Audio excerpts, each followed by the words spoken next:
வந்து கை தட்டிக்கு எந்த இடத்துல வந்து எனக்கு இப்பயும் எனக்கு நான் வந்து யோசிச்சுட்டு இருப்பேன். இருந்தாலும் உங்க எல்லாரையும் சந்திச்சதுல thank you so much. I love you lot. என்னால வந்து தேங்க்யூன்ற 2 வார்த்தையால என்னால சொல்ல முடியாது. அதனாலதான் நான் வந்து ஒவ்வொரு முறை உங்க சார்பா நான் வந்து ஏன் இந்த காலேஜ்லயே வந்து இந்த காலேஜ் மட்டும் இல்ல எத்தனையோ காலேஜ்ல வந்து எனக்கு சீட்டு கொடுத்து என் பிள்ளைகளை படிக்க வைக்கிறாங்க. நான் பெருமையா சொல்லிக்கிறேன். என் குடும்பம் பெருசு. எனக்கு கல்யாணம் ஆகல, இருந்தாலும் எனக்கு 60 குழந்தைகள் மேல இருக்காங்க. அந்த பிள்ளைகள்லாம் படிக்கிறாங்க. எல்லாமே உங்களோட காசு தான். நீங்க கொடுத்த அந்த 120 ரூபாயிலிருந்து 240 ரூபாய் மல்டிபிளெக்ஸ் வரைக்கும் கொடுக்குற காசுல அந்த குறுகிய காசு எடுத்துக்கிட்டு அந்த பசங்களை படிக்க வைக்கிறேன். இந்த மேடைக்கு வந்ததுக்கு ஒரு காரணம் இருக்கு. இதனால வந்து நான் 2 பேரும் படிக்க வைக்கிறது ஒரு வாய்ப்பு கிடைச்சு. தேங்க்யூ.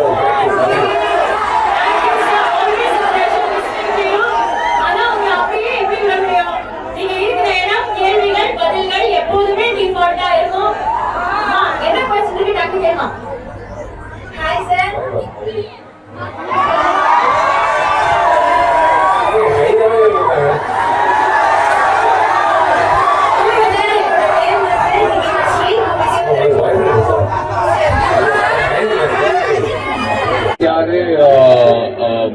ரத்தம் திரைப்படம் ஹரி சார் இயக்கத்துல நாங்க 3ஆம் முறை தாமிரபரணி பூஜைக்கு அப்புறம் மறுபடியும் ரத்தம் திரைப்படத்துல உங்க எல்லாரும் முன்னாடியும் தேவி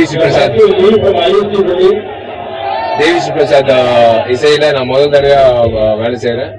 இது வந்து உலகமெங்கும் தமிழ், தெலுங்கு, மலையாளம், கன்னடா எல்லா மொழிகளிலும் ரிலீஸ் ஆகுது. ஸோ ஒரு மிகப்பெரிய ரிலீஸ் ஏப்ரல் 26 இந்த வெள்ளிக்கிழமை.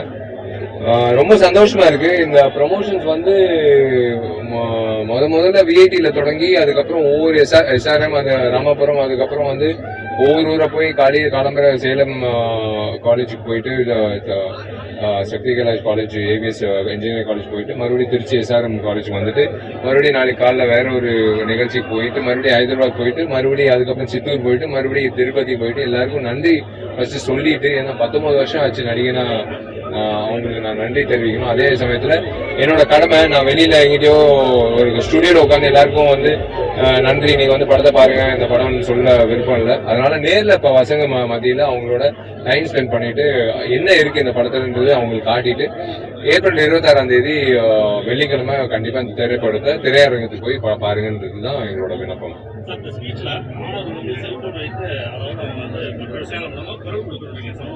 கண்டிப்பா இல்ல, குரல் கொடுக்கறது வந்து இன்னாருதான் குரல் கொடுக்கணும்னு அப்படி இல்லைங்க. நீங்க எத்தனை பேர் அதிகரிக்கும் போது நீங்க உண்மையிலே சொல்றேன், வேலை செய்யற ஊழியர்களாகட்டும், கவர்மெண்ட் ஆபீஸ்ல எந்த ஆபீஸ்ல இப்போ நான் ஒருத்தன் வந்து central board of film certification பாம்பேல வந்து என்ன வந்து லஞ்சம் கேட்டாங்க.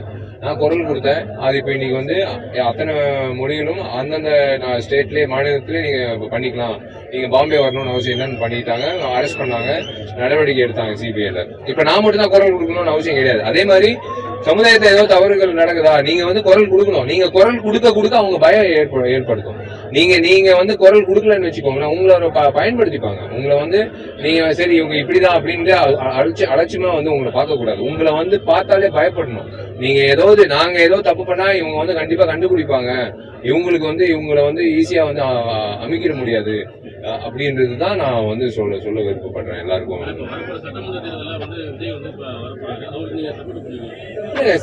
அதான் சொல்றேன், வரவேற்கிற விஷயங்க. சமுதாயத்துல வந்து யார் வேணாலும் அரசியலுக்கு வரலாம். தளபதி விஜய் அவர்கள் வரலாம், யார் வேணாலும் வரலாம். அது வந்து குறிப்பிட்ட இன்னார் குடும்பத்திலிருந்து தான் வரணும், இன்னார் தான் வரணும்னு அப்படிலாம் இல்ல. யாருக்கு நல்லது செய்யணும், மக்களோட அடிப்படை வசதிகள் பூர்த்தி செய்யணும்ன்ற யார் உணர்வு இருந்தாலும் அவங்க வந்து அரசியல்ன்றது ஒரு துறை அப்படின்றதுங்க, ஒரு ஹாபி அப்படின்றதுல ஒரு பொழுதுபோக்கு கிடையாது. நீங்க எல்லாத்தையும் மறந்து நீங்க வந்து தெரியாத குடும்பங்களுக்கு வந்து நீங்க வந்து நல்லது செய்றீங்க.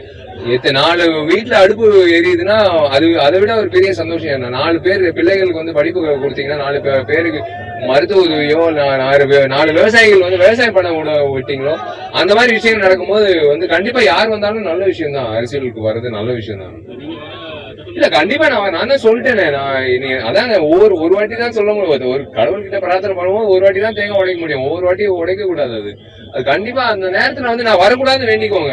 ஏன்னா ஏன் இன்னொரு கொடி, இன்னொரு கட்சி, இன்னொரு ஒருத்த வந்து இவன் ஏன்னா இத்தனை பேர் இருக்கும்போது இன்னொரு கொச்சியா, இன்னொரு கட்சியா, இன்னொரு கொடியா, இன்னொரு கலர் கொடியா அப்படின்னு யோசிக்க கூடாது. தயவு செஞ்சு நீங்க பூர்த்தி செஞ்சீங்கன்னா நீங்க அதாவது சொல்றேன், அதை நான் ஓப்பனா சொல்றேன். நீங்க என்னைக்கு அரசியல்வாதிகள் நீங்க நடிகர்களா மாறுறீங்களோ, நடிகர்கள் வந்து அரசியல்வாதிகளா மாறுறத விட வேற எந்த இதுவும் தெரியாது எங்களுக்கு. தயவு செஞ்சு எங்களை வந்து எங்க வேலையை பார்க்க விட்டீங்கன்னா நல்ல விஷயம். இல்லன்னா நாங்க வேற வழி கிடையாது. நாங்க வெறும் டிவி பார்த்துட்டு இப்படி பேட்டியெல்லாம் கொடுத்துட்டு இருக்க முடியாது. இறங்கி கோதால இறங்கி வேலை செஞ்சாதான் வந்து அது அந்த மாற்றம் வரும்னா கண்டிப்பா நாங்க இறங்கி வேலை செய்வோம். அது மக்களோட பணம் தான். அதான் சொன்னேனே, மக்களோட பணம் திருப்பி மக்கள் கிட்ட கொடுத்து ஆட்டியை போட்டு மறுபடியும் 5 வருஷம் உட்காரலான்னு பாக்குறாங்களே. நீங்க அதான் சொல்றாங்க, இது எங்கிட்ட இருந்து வந்தது? அவங்க சம்பாதிச்சு மாசம் நம்மளாம் நீங்களாம் வந்து மாசம் சம்பாதிக்கிறது உங்களுக்கு தெரியும். நீங்க ஓப்பனா சொல்லலாம். அவங்களுக்கு வர்றது வந்து என்ன கிட்டத்தட்ட 1.5 லட்சமோ 2 லட்சம் கம்மி தான் ஒரு எம்எல்ஏக்கு. எங்கிருந்து வந்தது உங்களுக்கு காசு?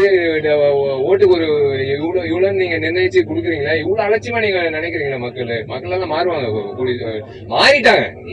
இதுக்கு மேல வந்து நீங்க அவங்களை ஏமாத்த முடியாது. செய்திகளை உண்மைத்தன்மையுடன் உடனுக்குடன் தெரிந்து கொள்ள தி கிரேட் இந்தியா நியூஸ் சேனலுக்கு சப்ஸ்கிரைப் செய்து எங்களுடன் இணைந்திருங்கள் எப்போதும்.